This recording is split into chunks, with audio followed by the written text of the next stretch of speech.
If you are watching us this morning and you wear hearing aids, perhaps someone you love wears a hearing device, there's a really good chance that you get sick and tired of cleaning them. Perhaps you don't even realize that you should be cleaning them. Dr. Tiffany Ahlberg joins us this morning, and she says that's a very, very key part, right?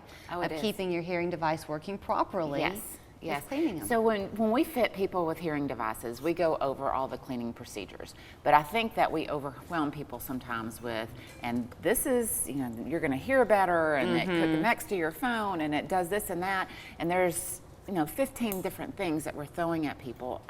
And so one of the things that sometimes people don't do a good job at is keeping all of the little bitty ports in these teeny tiny little hearing aids free and clear of dust, debris, moisture, and wax. Okay, so is it something that they're supposed to be doing maintenance-wise? It can, and it depends on the person. It depends on their environments. It depends on their skin, and if they have dry skin. It depends on the amount of wax that they produce inside their ear. It depends on how much perspiration that they have and what time of year it is, if it's summer versus winter. So there's so many different factors, and it affects everybody differently. So there's some people that require more maintenance than other people. Okay, so what you do, though, is you say, don't worry about it, just bring them to me. Well, we want people to, they come with like a little, almost like a little pediatric toothbrush. So we want them to clean them and keep their microphones and their receivers free of as much debris as they can. Okay. And then they have these little wax filters. So if their ear does produce some earwax, and you think, this is, my analogy that I tell people, and I know it's kind of a gross analogy, but earwax can be almost like sticky, kind of like peanut butter.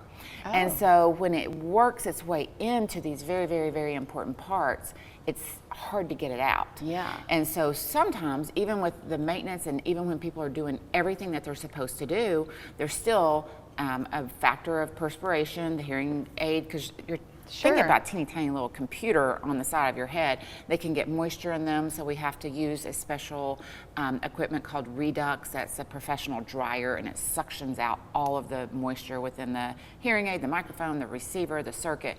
And then we have a little tiny little vacuum that we can put into these ports and suction out dead skin, earwax, whatever may be in those little ports. Is that Redux what you were telling me they use for your cell phones? They have a one that is designed specifically for cell phones. So it's the same principle then, just if you're on your phone a lot, eventually the speaker kind of gets funky.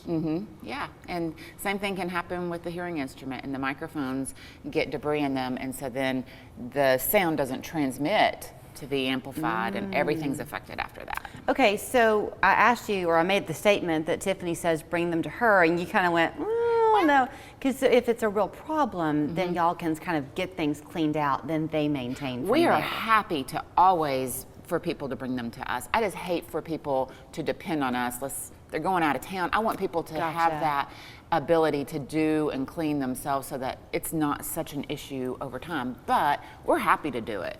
Do people ever think that they need a new device? Oh, all the time.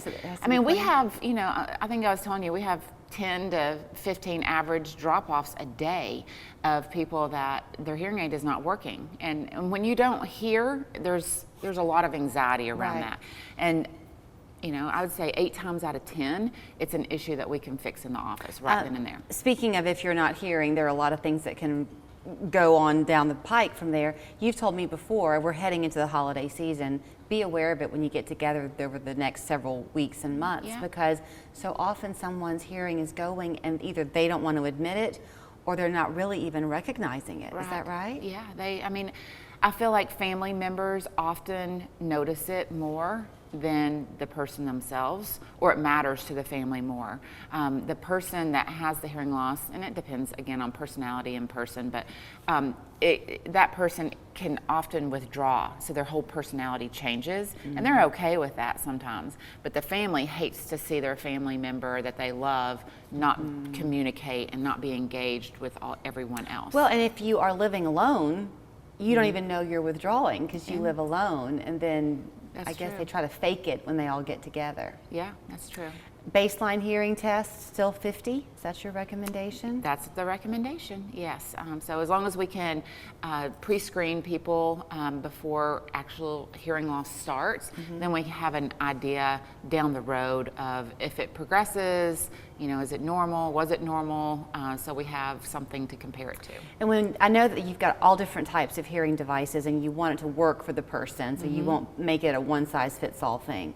The Lyric, is that the one that stays in your ear longer? It does. It stays up to 3 months, and I even have people that it lasts 4 months for. So these cleaning concerns, you just make sure you do that when you take it out at the end of those 3 months? So when we take it out, so the audiologist is the one who actually removes it, then we suction inside the ear if there's any if there's any wax that doesn't come out with the Lyric. Okay, and if somebody has a hearing device that they got somewhere else, not with you? We see that a lot. So people bring in hearing aids that they have gotten elsewhere daily. So we're happy to work on those. Well, here's where you'll find her. It's Ahlberg Audiology on North Ocoee Street in Cleveland. And then aren't you expanding? We are. We're expanding to Athens. Hopefully by the beginning of 2024, we'll be open there. So right now, you'll still just find her there in Cleveland. Her phone number is 641-0956. Online is ahlbergaudiology.com. She and her team would love to help you,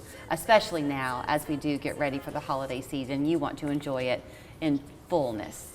That's right. Good to talk to you. Thank you, Julie. So you're here on a Monday. For us, that means the dad joke of the week. I don't know if you know our good friend Jason Wright, but our viewers certainly do. He's the man around the station who always brings a funny joke our way. He's also the one who's about to adopt my cute kittens with the Humane Society. So we've had a good time with Jason. So take your notes. Here's your dad joke of the week this morning to share with your family when you're around the supper table tonight. Your dad joke of the week, brought to you by West Yellow Knife Trading Post.